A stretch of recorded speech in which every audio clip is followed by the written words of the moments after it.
ani sol bee dubbachaa jirtu jetteeti ta'e xiqqoo ishee waan naqaanessu tokko hin qaba.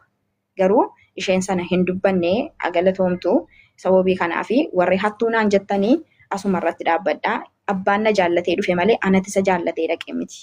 Na jaallatee diinni na jaallatee nan jaalladheen isayyuu qalbiitti mini kan hin jaalladhee kun azala jira dhaggeeffataa jira.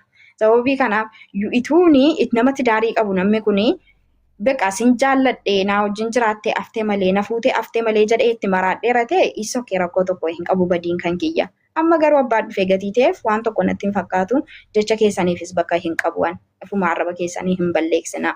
Maali beektaa ishee Mariyaama gaggabaasnee nama waliin geenya. Yoo akkuma dura siin jedhee namni wal fuudhaa adda ba'aawama jiru kuni noormaal ta'u. Wal dubbatatee wal fuudhaa waan noormaaliidhuma jiru kun amma kana waan nama rifaasisu miti tarii walitti bu'iinsi immoo mudataa wal dhibdeen immoo mudataa sun immoo furmaanni rabbumatu beeka. Ankanas ta'ee sana sirraa is rakkoonni namni si arrabsuus ta'e mubaarkis waan arrafamu kan bultii Samiiraanis wanta arrafamu as keessa hin jiru. Sababni isaa unninu namni akkuma tokkotti wal jaallatee wal fuudhuu danda'a seeruma isaati waan ta'eef jechuudha.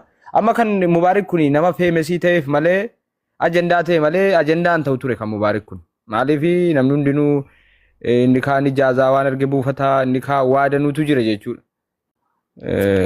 Waadanuutu jira siigalee kanaaf rabbi keeriya godhuu rabbi nagaa si buusun jedhaan asumatti angoola bakka babal'isuun barbaadu. Maaliif sis mubaarikittis bu'uu waan hin barbaanneef waan qaama si arrabsu keessaa miti garuu qaama mubaarikis isa faarsuu ta'e malee wanta arrabsuuf hin jiru gama kiyyaanii dogoggorri hin jiru. Namni wal dhabee immoo wal himata furmaata barbaaddataa jechuudha sana booddee furmaata inni argate immoo hin callisan jedha. Akkasii awwalee haasofsiise bakka an kanuman jedha. Gama kiyyaan amma kana eenyu miti jechuu barbaadeeti. Awwalee na dubbatu. Ani nan bu'a yeroo biraa walitti deebina thank you galatoom kanuma jechuu barbaade. Okay. Nagaan oola. Mareema. Dubbadhu. Okay, Imraan dubbadhu kai. Eshi ani Mareema wanti siin jechuu barbaade nagama miti. Angidduu keessa lamaaniin galu haqqii jiru. Yeroo tokko Imraan yeroo tokko Mareema anqobaatti waan ansii dhaammadhee deemuu barbaadu jira waan ta'eef yaada koo daqiiqaa tokkoon dubbadhannaa Imraan dubbatee ka'e nama ol nutti hin guurini Imraan dubbatee ka'u anis dubbadheen deema sana booda galfadhu nama. Dheengadda dubbattanii fixattanii turtanii nama 50 irratti gidduu keessan hin gallu amma kan isin jedhe sheekotan taazabee jette waa'ee sheekotaatiif an ol galean.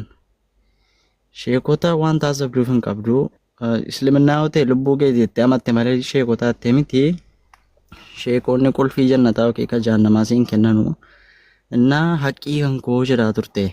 Haqqii kan koo beekaatii na jalaa dhuskitaniitu beektanu jettaa.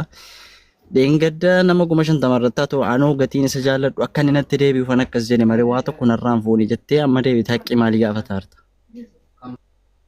Nu wal dhiisne tokkoffaa waan taate beekuu qabdu nu wal dhiisnes miti an kan sooshaal miidiyaa irratti beetu wajjin jirra.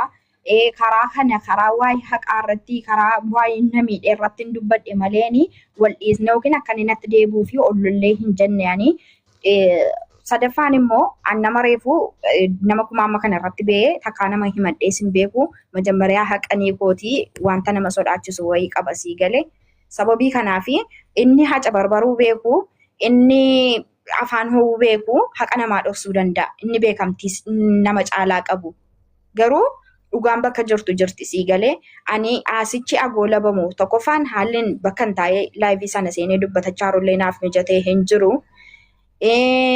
Bakka hin jiru sun sababaa naaf mijatee hin jirre bakka haasaan kun asuma irratti agoola bamu jedhee ijoolleen dubartii yoo aartee waa baay'ee haasofti jedheen haasaa sana goolabe malee wantichi sobaa akkana gatiin jaalladhee fi akkasidha akkasii hin jenneen sii galee kana beekuu qabda asirratti.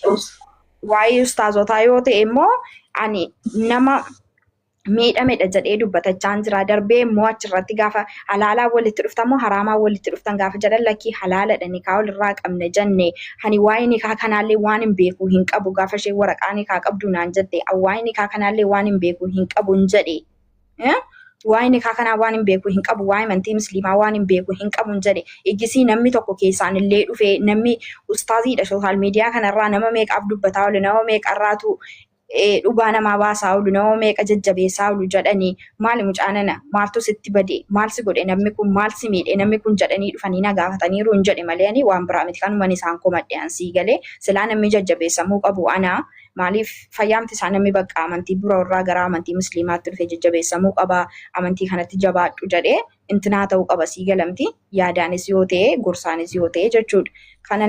Kan dubbadhe malee waan biraa na godhanii miti. Wayi dammoo isaanii fedhee musliima ta'e miti yan. Sii galuu qabu. Rabbi si ajabeessu amantii kee irratti jechuun gaadhaa wallaahi Mariyaam namni si taasisa haqqii hin jedhin. Dheengadda kun illee nama 3,000 dheengadda nama 50 irratti lakkii haqqii wayii hin jedhin. Maal taasisa namni maal taasisa Imraan? Maal taasifamti intalli kun dhugaa dubbata taarti maal taasifamti? Nama miidhamee jiru tokko irratti inni ati dhufte ilaa Mareema waasitti moo? Hundi kuni jarri kun warra mubeedhaa quuqaman mubeen obboleessa koo haadhoo koo dhiiga kooti na dhaggeeffadhu.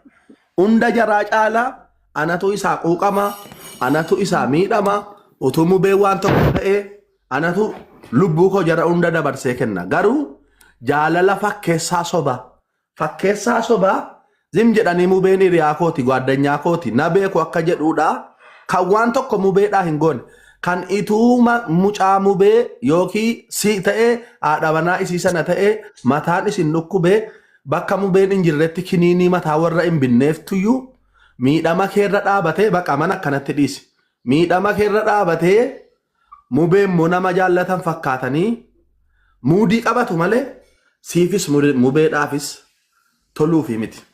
Ammaal sitti muu barbaadeetan obboleettii koo.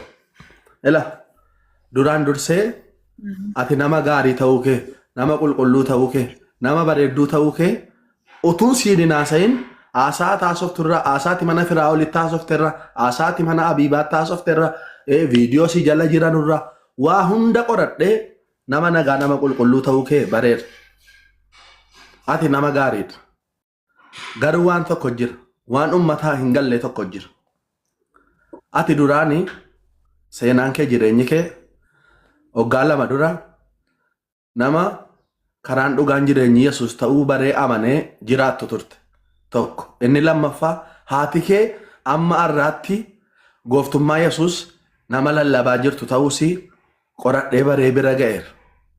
Ilaa Mareemaa obboleettii koo an obboleessa mubee dhiiga mubee haadhaaf abbaadhaan tokko an dhugaa tokkon sitti akka nama dhiifama waan kana siin jechuudha sitti sin dhaga'amin akka nama ammi ajina mubee ammina mubeetiifis miti kan kun si mudate akka nama